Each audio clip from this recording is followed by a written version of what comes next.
Salam sejahtera buat para sahabat. Kita berjumpa kembali pada hari ini 5 Desember 2020. Saya akan membahas tentang tetragrammaton atau tetragramasi.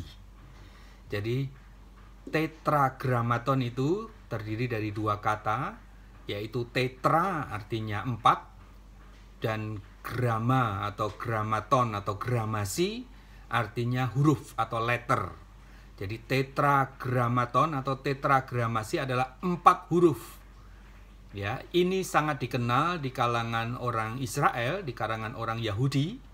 4 huruf yang dimaksud adalah Yod, He, Vav, He. Ya, yang kalau ditransliterasi menjadi Y, H, V, H. Ya, perlu saya jelaskan, transliterasi itu adalah mengubah dari huruf yang bukan Latin menjadi huruf Latin. Ya, kita tahu bahwa huruf Ibrani itu berbeda dengan huruf Latin. Ya, kalau kita kan punya A, B, C, D dan seterusnya, bahasa Inggris juga begitu. Itulah huruf Latin. Nah, kalau huruf Ibrani tidak seperti itu, maka Yod, He, Vav, He ini kalau ditransliterasi, ditulis dengan huruf Latin menjadi YHVH. Jadi saya ingin berbicara, menjelaskan tentang YHVH. Nah, YHVH ini adalah konsonan semua, huruf mati saja, sehingga susah untuk dilafalkan. Itu sebabnya ditambahkan vokal supaya kata itu bisa diucapkan. Ya, ada yang menambahkan vokal sehingga menjadi Yahweh. Ada yang ditambahkan vokal sehingga menjadi Yehovah atau menjadi Yehuwah, atau mungkin ada variasi yang lain. Saya tidak terlalu mempermasalahkan, tetapi pada kali ini saya akan pakai saja kata Yahweh sebagai penyebutan untuk tetragramasi seperti yang biasa saya lakukan. Ya. Nah, tetragramasi ini atau Yahweh ini adalah nama yang amat sangat dihormati oleh bangsa Israel. Amat sangat dihormati oleh bangsa Israel. Anda bisa catat itu. Itu sebabnya kalau dalam diskusi-diskusi saya kadang-kadang menemui orang-orang yang menggunakan menyebut nama Yahweh dengan cara yang tidak wajar, dengan cara yang jelek, ya, dengan maksud yang jelek. Saya sungguh sangat prihatin, karena sesungguhnya nama itu nama yang sangat agung, nama yang sangat mulia, yang sangat dihormati oleh orang Israel, dan tentunya juga dihormati oleh umat-umat yang mau percaya kepada Allah Israel. Nah, saudaraku, saya sempat mendapatkan cerita, entah benar atau tidak, bentuk penghormatan yang diberikan kepada Yahweh ini. Ya, kalau zaman dulu ada para penyalin Alkitab yang disebut dengan para masorah atau masoret, ya. Setiap kali mereka menulis Alkitab, menyalin Alkitab, maka setiap kali menemukan kata YHVH itu tadi, kalau mau menuliskan YHWH, mereka mesti mengganti penanya dengan pena yang baru untuk menuliskan YHVH itu. Jadi sedemikian dihormatinya nama itu, sampai-sampai para masorah itu harus mengganti penanya dengan pena yang baru. Atau kalau seandainya cara menulisnya tiba-tiba keliru, maka satu lembar salinan itu mesti disobek dan diganti, dimulai dengan menulis yang baru secara keseluruhan dalam satu lembar itu. Jadi itulah saya mendapatkan cerita dari orang, entah benar atau tidak, tetapi setidaknya itu menunjukkan betapa penghargaan yang luar biasa terhadap nama Yahweh itu. Nah, orang Yahudi, orang Israel sampai saat ini, mereka pun tetap menghormati nama itu. Sehingga, kalaupun ketika mereka membaca satu buku atau Alkitab atau Bible atau tulisan apapun, ketika bertemu dengan huruf YH, VH, mereka tidak mengucapkan dengan kata entah Yahweh, entah Yehuwa atau entah Yehova, tetapi mereka menggantinya dengan sebutan Adonai, yaitu Tuhanku. Ya, karena mereka merasa tidak layak, tidak pantas atau sangat menghormati nama Yahweh itu, sampai tidak mau menyebutkan. Nah, ada yang menyebut dengan Adonai, tetapi ada juga yang menyebutnya dengan Hashem, sang nama. Jadi sedemikian mereka menghormati nama Yahweh itu, sampai-sampai menyebutnya saja mereka tidak sampai hati. Ya, tadi para masorah mesti mengganti dengan pena baru, atau orang Yahudi sekarang ini menyebutnya dengan menggantinya dengan Adonai atau dengan sebutan Hashem. Ya, mereka sangat menghormati nama itu.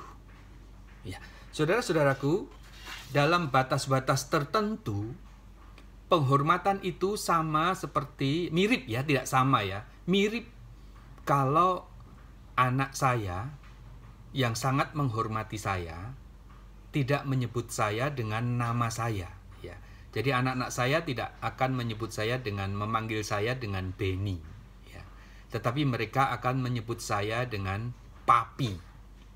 Nah, demikianlah orang Israel tidak akan menyebut dengan Yahweh, tetapi menggantinya dengan Hashem atau Adonai sebagai bentuk penghormatan. Ya, pernah juga saya melihat satu film, ya walaupun ini tidak setara, tetapi ini memberikan gambaran tentang penghormatan itu. Kalau Anda lihat film Harry Potter, ada tokoh antagonis, ya musuh besarnya Harry Potter itu namanya Voldemort. Nah, karena katanya kalau menyebut nama Voldemort itu nanti Voldemortnya bisa datang, maka mengganti kalau mau menyebut Voldemort dengan you know who. Ya, jadi tidak berani menyebut nama Voldemort tetapi you know who. Nah, penjelasan-penjelasan ini untuk memberikan penjelasan, memberikan gambaran kepada Anda bahwa nama itu amat sangat dihormati. Jadi itu sebabnya ada perintah di dalam 10 hukum, yaitu hukum yang ketiga, itu tertulis di dalam Keluaran 20 ayat yang ke-7, mengatakan jangan kamu menyebut nama Yahweh Allahmu dengan sia-sia, dengan sembarangan.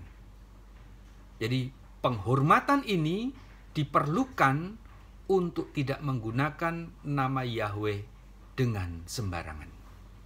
Baik, itu pembukaan yang sudah saya berikan. Sekarang mari kita lihat siapa sebetulnya Yahweh ini. Saya memulai dengan Keluaran pasal 3 ayat 15. Ya. Ini adalah saat di mana Allah menyuruh Musa untuk menjadi pemimpin bagi bangsa Israel untuk keluar dari tanah Mesir. Dan ketika Musa bertanya kepada Allah, nanti kalau orang Israel bertanya, siapa yang menyuruh kamu dan namanya bagaimana? Nah, keluarlah ayat ini. Ya, saya bacakan Keluaran 3 ayat 15. Selanjutnya berfirmanlah Allah kepada Musa, beginilah kau katakan kepada orang Israel, Tuhan, ya Tuhan di sini semuanya ditulis dengan huruf kapital, Allah nenek moyangmu, Allah Abraham, Allah Ishak, dan Allah Yakub telah mengutus aku kepadamu. Itulah namaku untuk selama-lamanya, dan itulah sebutanku. Ya, saudaraku, melalui ayat ini kita paham bahwa Yahweh, yang kalau di dalam LAI ditulis dengan Tuhan huruf besar semua, ya, itu adalah nama Allahnya Abraham, Allahnya Ishak, dan Allahnya Yakub. Ya, sekali lagi, Yahweh adalah Allahnya Abraham, Allahnya Ishak, Allahnya Yakub, Allahnya Israel, bangsa Israel. Nah, apakah Allah Anda sama dengan Allahnya Abraham, Ishak, Yakub? Apakah Allah yang Anda miliki itu adalah Allah yang sama yang dimiliki oleh Musa, Ishak, Yakub, Abraham, atau Allahnya bangsa Israel? Apakah sama? Kalau sama, maka Allah Anda itu adalah Yahweh namanya. Nah, itu kita dapatkan. Sekarang kita lanjutkan. Siapa Yahweh ini? Nah, di dalam di dalam Perjanjian Baru, Kisah Para Rasul pasal ke-5 ayat yang ke-30, Allah nenek moyang kita itu dinyatakan telah membangkitkan Yesus. Kisah 5 ayat 30 berkata, Allah nenek moyang kita telah membangkitkan Yesus yang kamu gantungkan pada kayu salib dan kamu bunuh. Jadi, Yahweh itu yang adalah Allahnya nenek moyang kita, itu adalah yang membangkitkan Yesus. Ada satu lagi ayatnya yang penting, yaitu Kisah pasal 3 ayat 13, yang mengatakan bahwa Allah Abraham, Ishak, dan Yakub, Allah nenek moyang kita, itu telah memuliakan hambanya, yaitu Yesus. Jadi Yahweh ini adalah yang telah memuliakan Yesus. Nah, di dalam ayat ini dikatakan Yesus yaitu hambanya. Yaitu Yesus adalah hambanya Yahweh.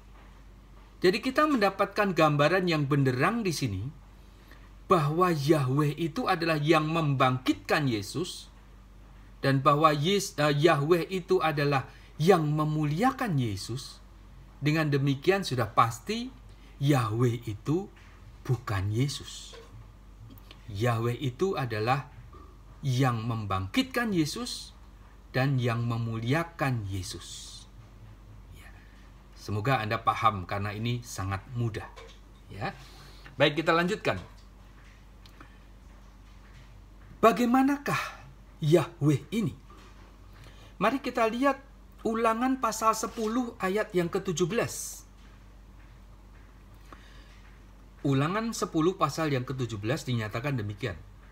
Sebab Yahweh, Allahmu lah, Allah segala Allah, dan Tuhan segala Tuhan, Allah yang besar, kuat, dan dahsyat, dan seterusnya.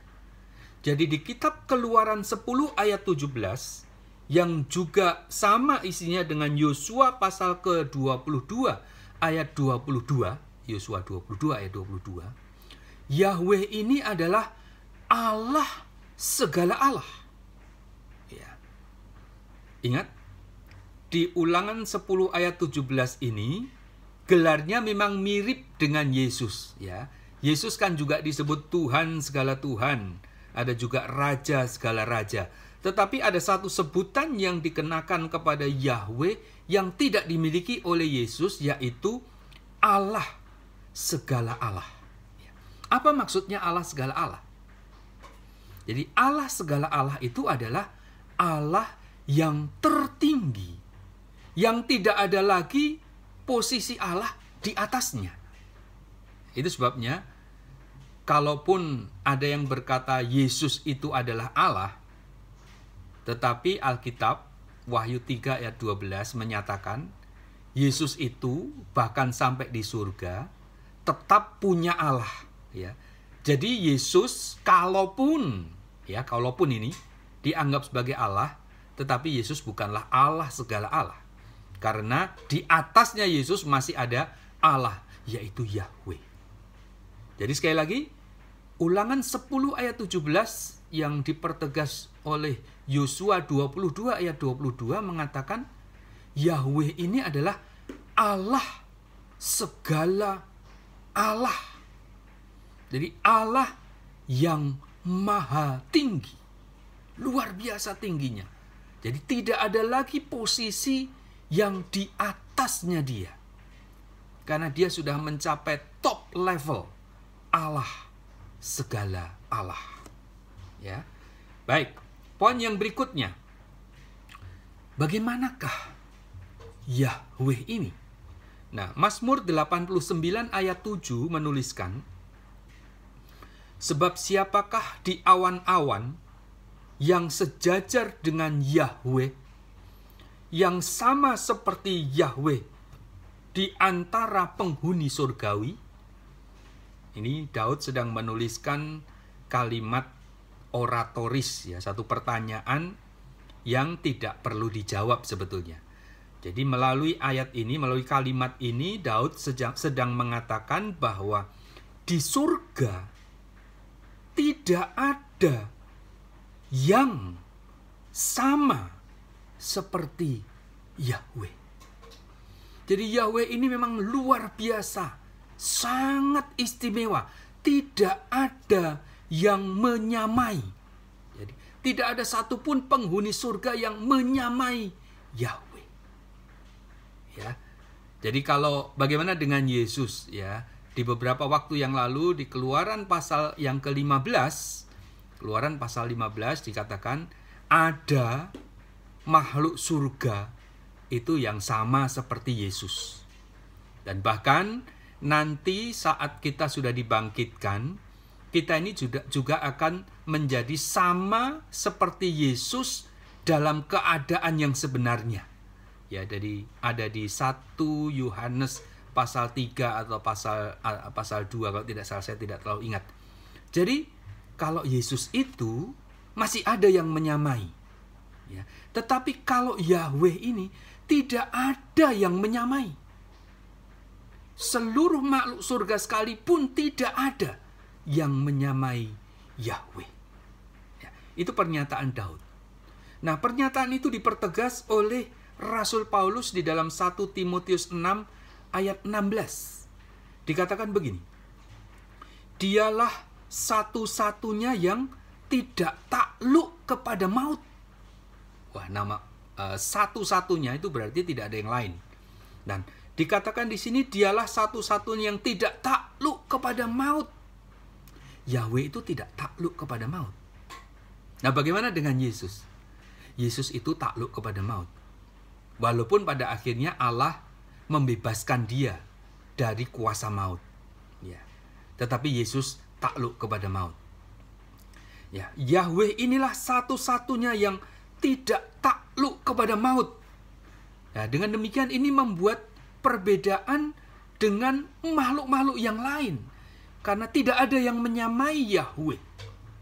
Kemudian, bersemayam dalam terang yang tak terhampiri.